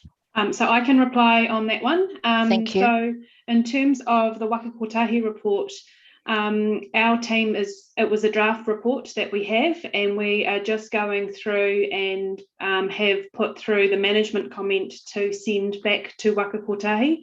Our team has had a delay, just we've been trying to balance our work program, so the delay has been at our end, and so we're just looking to progress that, and hopefully we have that sent through as per the staff action prior to the next committee meeting. Great, thank you. Right, if there aren't any further questions on that report, I'll move. I think the recommendation is that yes, that the committee received the report. Can I have a seconder, please? Thank you, Councillor Maxine. All of those in favour? Against? Carried. Thank you. Right, so we now move to the next report, which is the annual insurance report, and we have Matthew and Julie presenting for us on that, and we're on page 87. Welcome, Matthew and Julie. Julia. Sorry, Julia. That's okay. Thank you, Karen. So just to introduce myself properly, I'm Julia Cofford and I'm the insurance lead for Hamilton City Council, and we have Matthew Wilson here, who some of you will know, but he is from Aon and heads up the local authority client relationship team. So we bring this report to this committee every year at this time following the renewal of our insurances, and I will take the report as read but just make a couple of high-level comments. All of our policies renewed on the 1st of November with no significant changes to terms and conditions, and our premiums were received more or less in line with the indications that Aon had provided us for the market. Some of the larger increases that you will be able to see within the report relate to us as an organisation declaring higher values. So that's either due to revaluation exercises happening across the business or the addition of new assets as some of our capital work is completed. And really my final point is just to note that as an organisation we are becoming more engaged in the insurance space, which is really pleasing to see, particularly over the last 12 to 18 months. And in line with that, we'll be bringing the insurance topic to one of the workshops early next year, and as part of this committee, where Matthew will take us through some discussions around our insurance risk appetite. So we can align the our strategic position with some of the good stuff that's happening in operational level and make some really conscious decisions around the insurance placement. Because as we bring on more of that capital work, the cost of insurance is only going to rise. So it would be a really great time to talk about those, how we place that moving forward. So with that, I will move on to any questions for Matthew or myself. Thank you. Thank you. That was a really good summary. Any questions? Councillor Rob. Yeah, thanks, Chair, and thanks, Julia, for your report. One of the insurance areas that's not sort of been determined by value and has a significant increase is professional indemnity insurance, which has gone up by 24%. Or around about 70,000. The premium's gone up by 70,000 on a premium which is already quite high. Is that a reflection of the organisation's loss experience, or is it a reflection of the market itself? Matthew, I'll let you respond back to that one. Yeah, certainly. And I apologise if I don't go through the chair in the appropriate manner and answer the question directly, but it's not a reflection of Hamilton City Council in so much as it is not entirely driven by claims performance. What has occurred with HCC is there has been about a 25% increase in the number of consents over the last 12 months from this year last year to this year, sorry. There's also been about, I'm doing this from memory, I'd have to dig it out, I think it's about a 16-17% in revenue. So one of the underwriting factors for the liability insurers is basically how much are you doing? And consenting work has historically been, for the council sector, the biggest driver in claims. Most of the professional indemnity claims come from that building consenting space. So what we did do as part of the renewal is work out if the numbers had stayed the same and you'd not moved forward, where would the premium have been? And then work out what the effective rate increase is. So yes, in terms of dollar value, you see that 24-25% increase. The actual underlying rate has increased about 15% when you factor in that you've done more consenting, you've got a bigger turnover. It is indicative of the market from a liability perspective, and that is actually more than just a straight council comment. Various other industry sectors as well are feeling the pressure of increased pricing through increased litigation, just a change in society, the way people deal with things. Okay, that's great. So in terms of the volume of consents, does that mean that the insurer will cover us in a future year should a consent which goes awry, should a consent that's been given, say, in the last 12 months, potentially go awry in 4 or 5 years' time? Correct. Yep. So will we suffer any risk if the insurer changes? You know, if you as our broker change us from one insurance company to another, that new insurance company might say, oh, but we weren't covering you back in 2020 when you did that consent, so we're not going to cover you in 2027 when you try to make a claim. As long as the process is managed properly, no. The reason I say that is one of the processes that we go through, and Julia spent an awful lot of time with this, is if we were to change insurer, lead insurer, prior to that happening, we would talk to the business to establish what known circumstances that you may have that haven't yet reached the point of going to an insurer, and we would disclose them to the previous insurer. The new insurer then picks up the program. But if there is an event that you didn't know about at that time that we changed, but it goes back, then that's covered by the new program. Okay, okay. Just having a robust process to ensure any known circumstances are notified prior to that change. Okay. So that's potentially our only risk. You're confident that in future we will maintain cover for all past consents, as long as we have notified to the new insurer any known any known, what do you call them, notifications at the time of that change? Yes, with a caveat that that is assuming the insurers continue to provide that cover moving forward. I have no reason to doubt that they won't, but if in 2 years' time there's been some dramatic change in the terms and conditions available, then that's a caveat to that statement. Okay, thank you. And just one last question.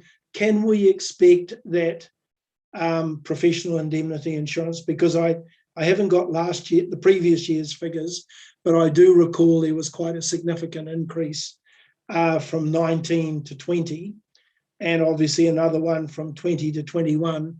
Can we generally assume that market is still reasonably volatile and that we will face ongoing premium increases in future years? I think the market, we are hoping that those increases will slow down. The big increase that you saw a couple of years ago was because there needed to be a complete market adjustment, correction to the premiums. It had, in essence, been underpriced previously for the claims that were appearing. Our expectation is that it will slow down. However, again, who knows what's going to happen in the future. We have taken a strategic approach at this renewal and introduced to the programme another insurer. And the purpose for doing that is not to be reliant upon any one insurer completely. That allows us to do the best we can in terms of future-proofing the placement. Okay. And just to add to that, if I may, the new insurer who is on the programme, their involvement has been able to be included because of the improvements in the reporting, because of the improvements in data that has been provided. So again, the organisation has taken some really positive steps in that place to improve that quality of data. Okay, thank you. Thank you for your response. Thank you, Chair. Thanks. Bruce, you've got a question? You're on mute. Bruce, you're on mute. Sorry, I may be trekking over old ground, Kieran. Do we have cyber insurance in this program? And if not, why not? We do not have cyber insurance in this program. It is, I'm not sure if Murray is still on the call at the moment, but it is a conscious decision that has been made and is reviewed regularly. So I think perhaps we could take that one for further review. Matthew, do you have any comments about the cyber market? Because I know it's been particularly difficult for the councils in our group this year that do have it.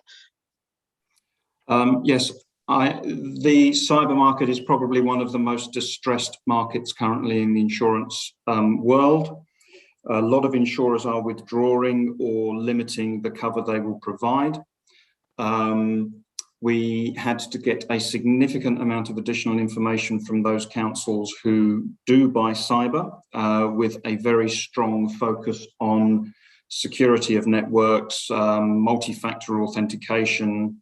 A whole range of additional information was requested, and there were differing standards of response, shall we say. It is a topic that we review regularly, and Julia is quite correct. It's a conversation that we have had with HCC, and there is a rationale behind the approach taken. I think cyber is something in the future that is going to become harder and harder to purchase. Insurance is all about something being a fortuity. Something may happen. In the cyberspace, it's becoming less and less of a fortuity. It's a question of when, not if. And that is having some major impacts on the market and the availability of cover. Appreciate that, Matthew. That's very helpful, probably from your briefings before, but also elsewhere I'm hearing about the difficulty of cyber. And look, and obviously, I think for the coming year, it places questions about is there any other action we should take over our residual risk, which you might otherwise have covered by way of insurance. So it's a good topic for a new year, but at least we know where we stand at the moment. Thank you, Matthew. And thanks, Bruce. That was a good question, and it's probably something that we can pick up further in the PX session. But to me, I was going to ask the same question because I'm aware of the distressed nature of that market, and it begs the question, should we be trying to get in now before we can't at all? So yeah, but perhaps that's a discussion that we pick up again in the PX session.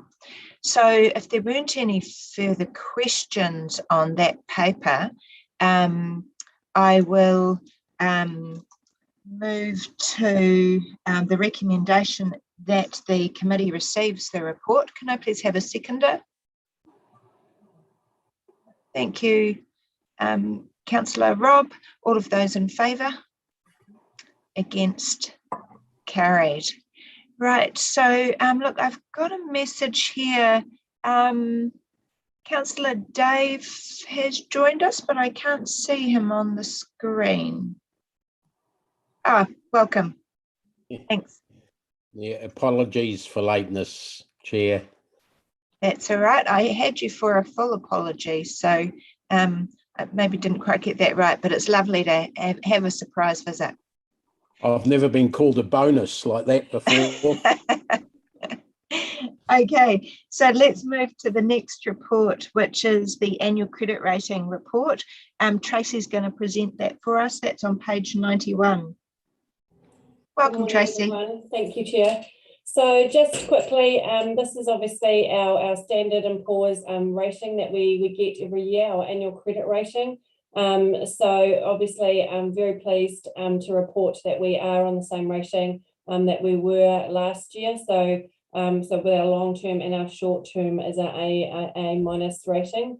So just as a reminder to the committee, these ratings are very much around what our credit worthiness is of our organisation, and it's basically saying, you know, what our capacity is to meet our financial commitments. So both of those ratings are strong ratings for Hamilton City Council. Essentially what that does is when we go out to borrow, it means we get obviously cheaper and better interest rates for that. So I'll take the report as read and happy to answer any questions.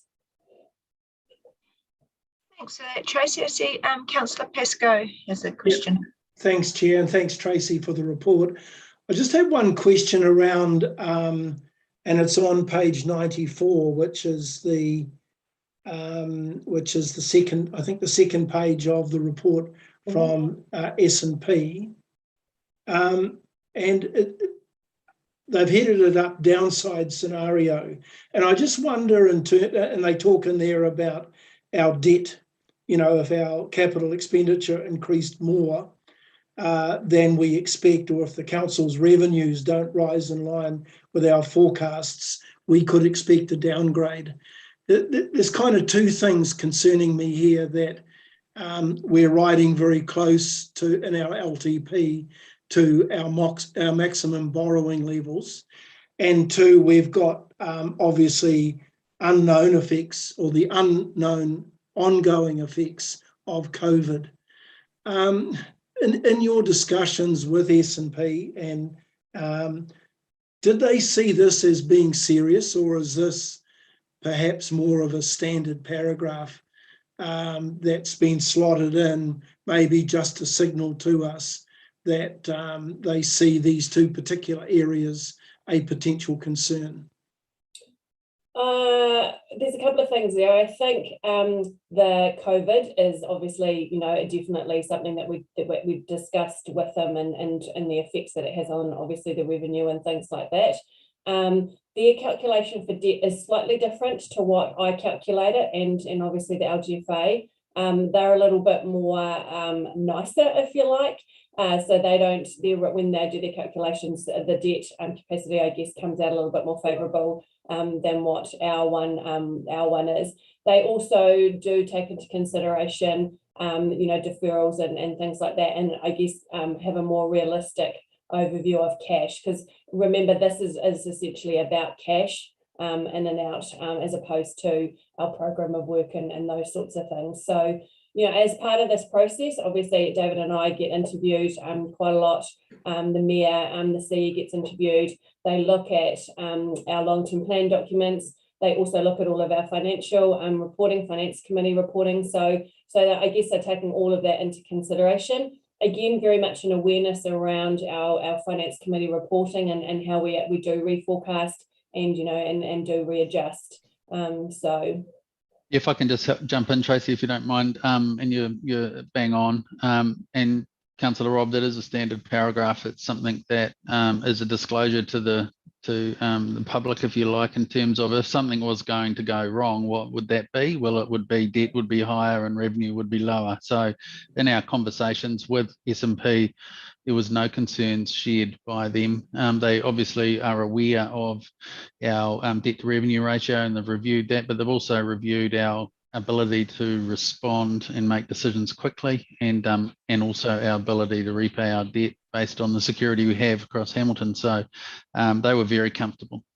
Okay, and they're not suggesting that they want to look at this, what's happening in both those spaces on a regular basis. This is Not just at all. no. Okay, thank you, Chair. Yeah, thanks. Bruce, you've got a question. You're on mute, Bruce. Sorry. I was on page 96. I was intrigued by their statement that Hamilton's budgetary performance is weak. And I don't know whether Tracy or David, you had any reaction to that. I presume it's because essentially, like most councils, we are challenged to meet our capital program, which probably means actually that we're less pressure on that debt ratio. I just wonder if you had a comment on that. The second one is, in that same page, they drew reference to delays in Waka Kotahi funding or grants, and I just wonder what that was alluding to. Thank you. I'm not sure why they would say the budgeting performance is weak. I mean, the only thing I can imagine that they're doing is, again, that the difference between what we put in our capital program as far as actual projects and then what we actually deliver on from a cash perspective. And as you're very well aware, we last year, I think we finished off with $60 million worth of deferred cash, from one year to another. So again, that is a topic that we do talk to them about. So I'm assuming that's kind of what they're insinuating in that particular one.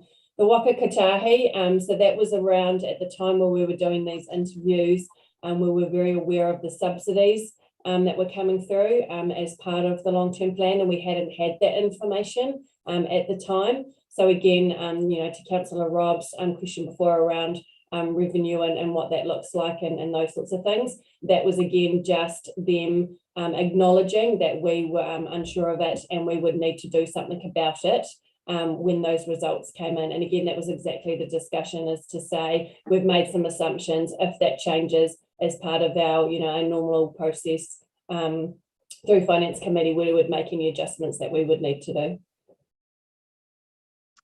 Okay, thanks. Thanks, Tracy. How could I forget the Waka Kotahi problems at that stage?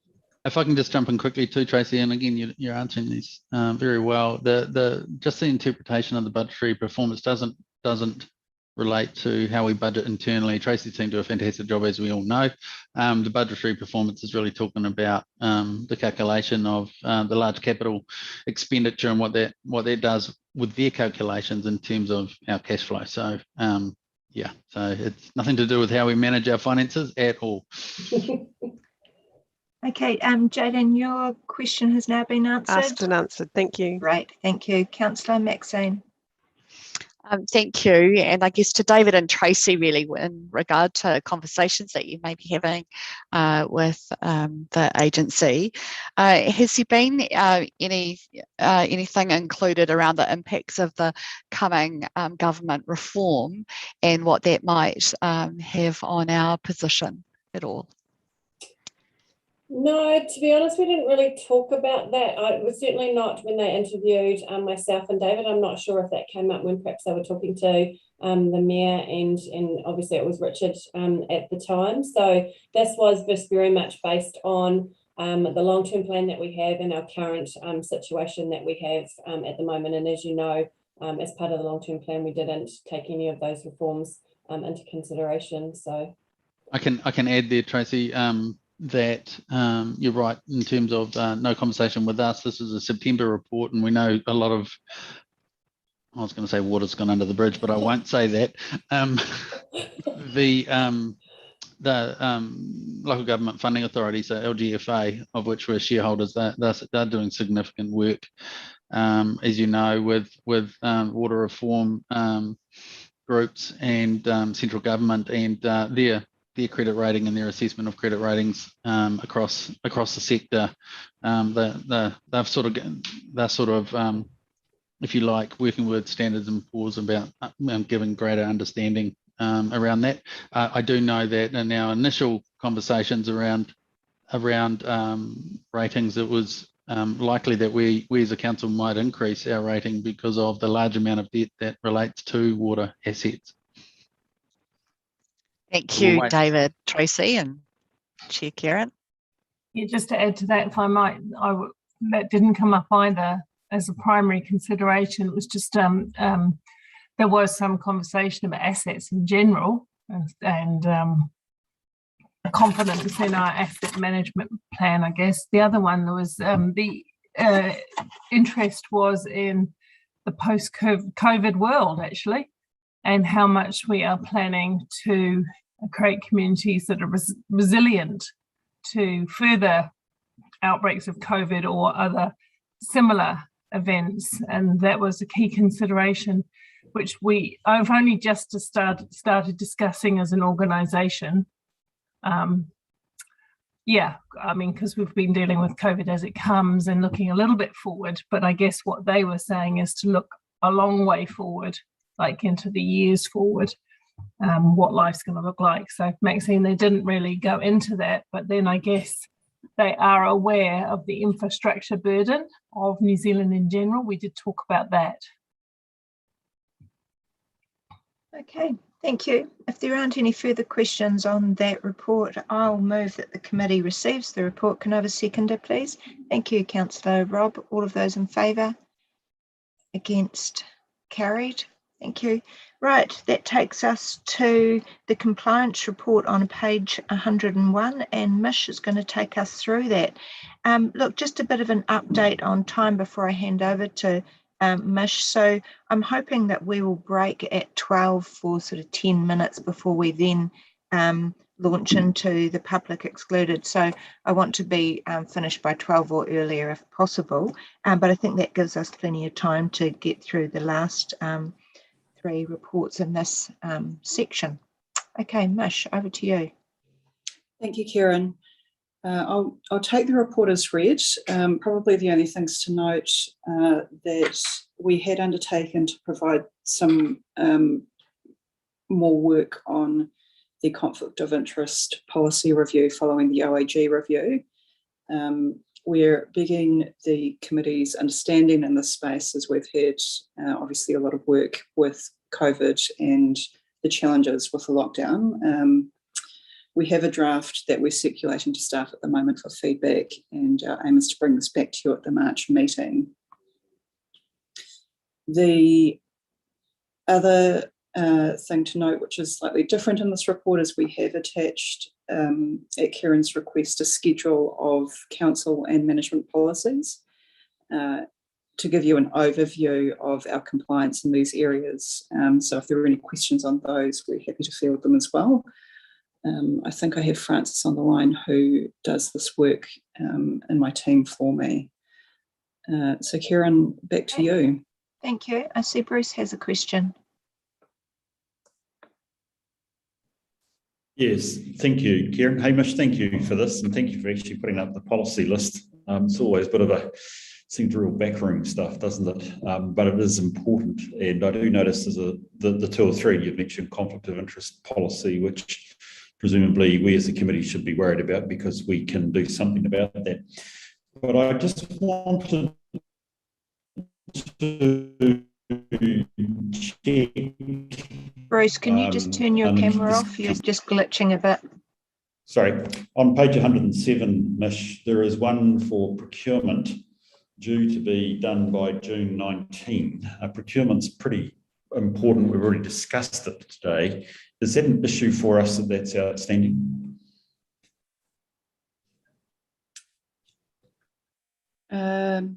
I don't think it is. Procurement sits in Tracy's team. If she's still on the line, apologies to put you on the spot, Tracy. No, so that is being worked on. So there is a briefing, I think it's next week, that we're just waiting for to bring some of that information back into it. It's always actually been a management policy, an operational policy, not a council policy. And the nature of it was a policy and a manual all in one. So what we've been trying to do over the last year or so is actually pull them apart and separate it out and actually make it a bit more user-friendly and a bit more easier to understand. Because interestingly enough, when my procurement manager started, even he didn't understand how to read the manual or the policy. So he's actually pulled the whole thing apart and done it again. So very much live, if you like, in the sense that we are already using it. But because we've made so many changes, there's obviously a few people that we just need to check in with and make sure that we've got everything covered. Thanks. Thanks, Bruce. And that sort of probably leads on to my question, which is, thank you for this work, Mish, and your team. It's good to have it all in one place so that we can monitor it. It is within the committee's terms of reference. And my question is, so we've got this one-stop shop for an overview of all of the policies.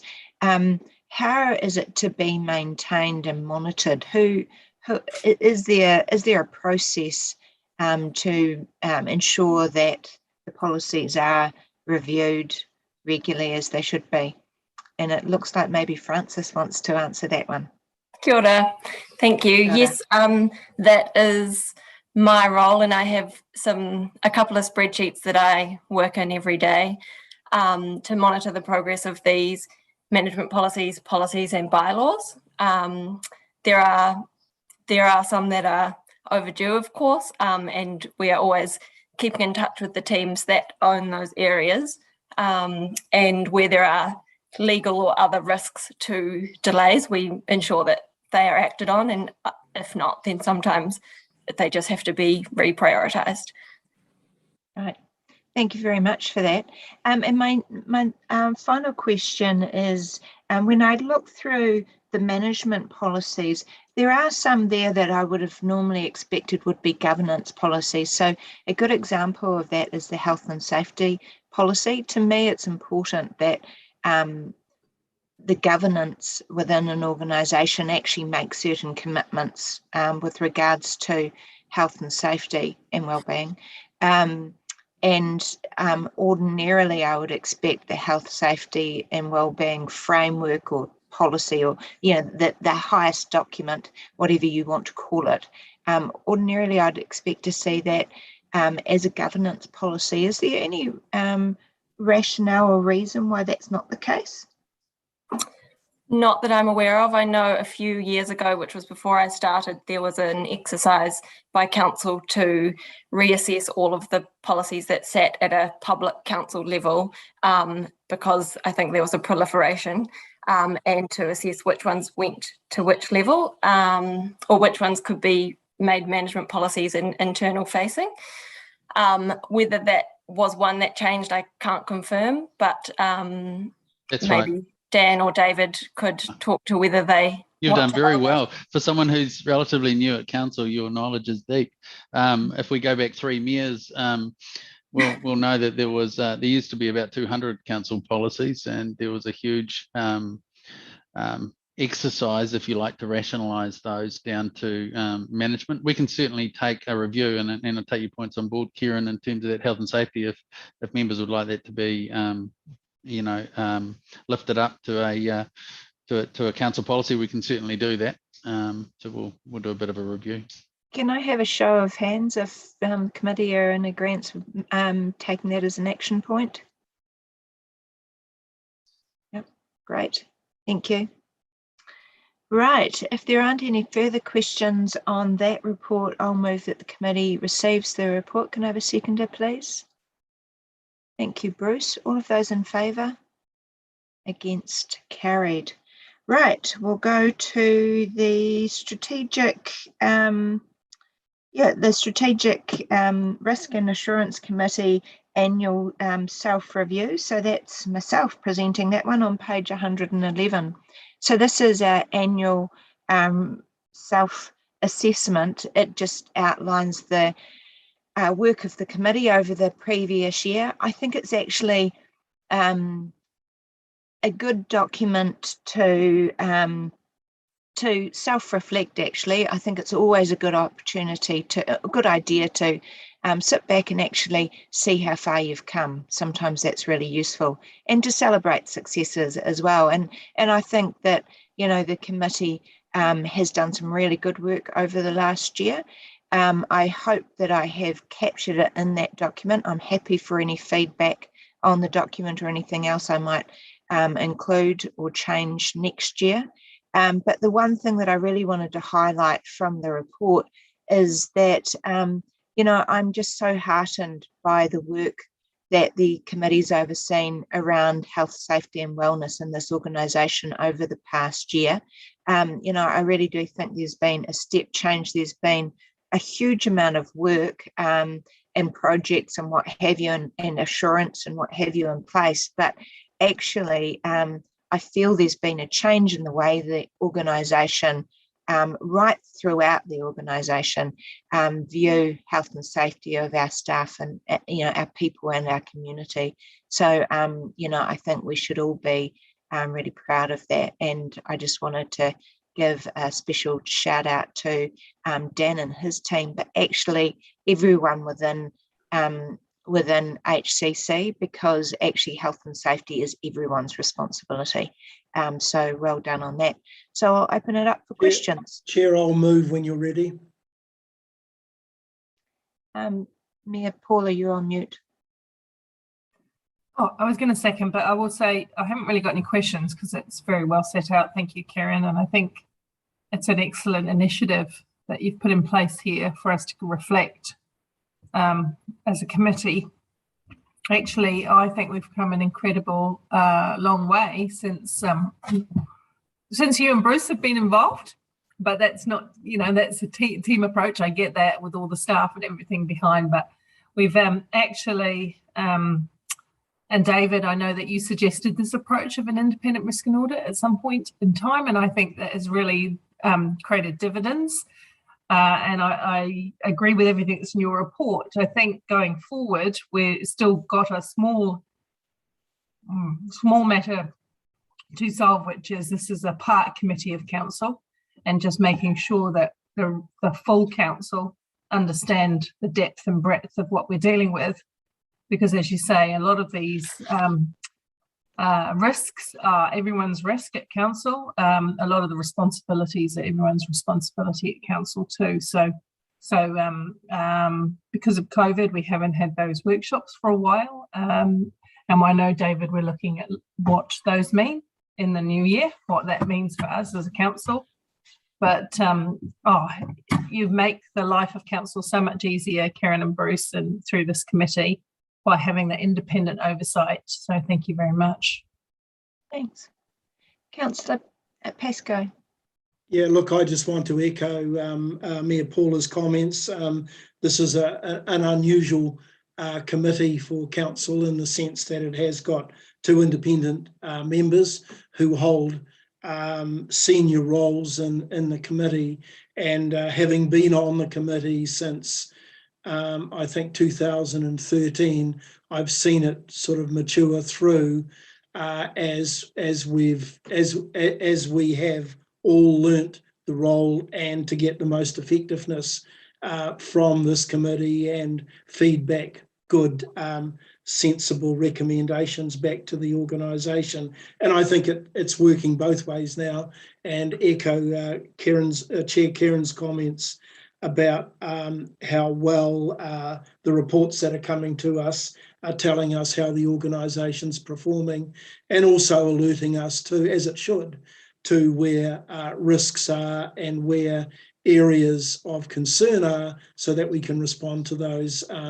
in an appropriate and timely fashion. So look, I think the report's first class, and it does cover, I couldn't think of anything that we've done in the last 12 months of a major consequence that isn't in the report. And thanks to you, Karen, and to Bruce for your chairing and deputy chairing of this committee. Thank you. Thank you. Bruce, you've got a question? Yeah, no question, just a statement. I agree with exactly what you said, Rob, except in one faction, in one part. It's a good report. But actually, if I could just comment to the committee, that actually it's Karen that's done the hard yards here. As chair, you carry the weight of the committee. And I just want to reflect that, Karen, I think the work that you've done in the change you've brought around the committee, even in the course of the last year, is superb. So well done. I know you probably don't like a lot of congratulations, but a lot should go your way. So well done. Thank you. Thank you, Bruce. I appreciate that. Right. Okay. So I think Councillor Pascoe was going to move and Mayor Paula second. All of those in favour? Against? Carried. Right, we go to our final report, and that's the draft work program. Mish, did you want to take us through that on page 115? Yes, thank you, Kieran. One of the things that we've done this year is had a look at what the work program might look like for next year. The report that you have notes the standing reports for each of the meetings. In addition to that, we have listed in there the reports that we anticipate bringing to you at each of the meetings in 2022. Just noting that the November-December meeting would be at the start of a new triennium, so that one obviously is still to be confirmed depending on the new council's governance structure. One of the things that we have done is we've tried to build in the reviews of the policies that are under the scope of this committee, and Tracy and Julia have also included some more work in the insurance space, so anticipating a workshop in March on insurance strategy, and then pre and post insurance rollover discussion with the committee on the risk appetite for our insurance and any issues that come out of that. The only other things that I would note in there are we have included reports on climate change. So there is a climate change disclosure report that the team will hopefully be able to bring to you in September, and a climate change risk assessment close to the end of the year. And that's working in conjunction with reports that we're taking to other committees. And also noting that, assuming that the committee continues in some shape or form, there will be a different set of reports that will come to you that align with the long-term plan project as well.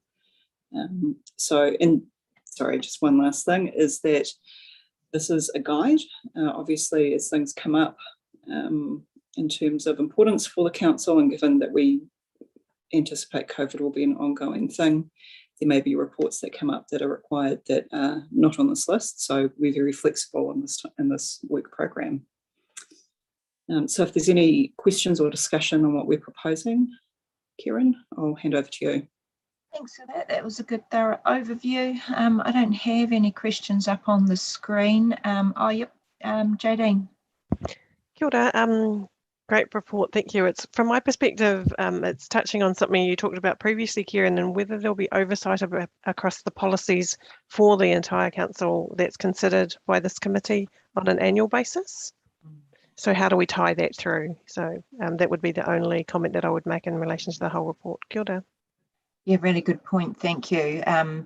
The report that we have just received with the policies outlined, will that be an annual report, Mish? What we'll do is we can either have that as a separate annual report if you'd like, or we can keep it as an addendum to the compliance report and just note any changes or issues that come up. So we can talk with you about that offline, Kieran, about how you'd best like to see that one, but we are anticipating to keep that as a regular item for the committee. Awesome, great, thank you. And also, assuming that the resolution is passed, can you please forward me a separate electronic copy of that, just so I've got it for my reference for agenda setting in the coming year? Right, so no further questions. So the recommendation is that the committee adopts the draft work plan for the committee's 2022 year, and notes that notes a wider schedule of reports for the committee, council and other committees for 2022 will be updated and provided to the committee in 2022. I'll move that resolution. Can I have a seconder, please? Thank you, Councillor Maxine. All of those in favour? Against? Carried. Right, so that moves us to the resolution to exclude the public. That resolution is outlined on page 119. I'll move that. Can I have a seconder, please? Thank you, Bruce. All of those in favour? Against? Carried. Right, So, look, I propose that we break for 10 minutes and come back at 11:45 to start the PX meeting. Is everybody happy with that? Great. See you all soon.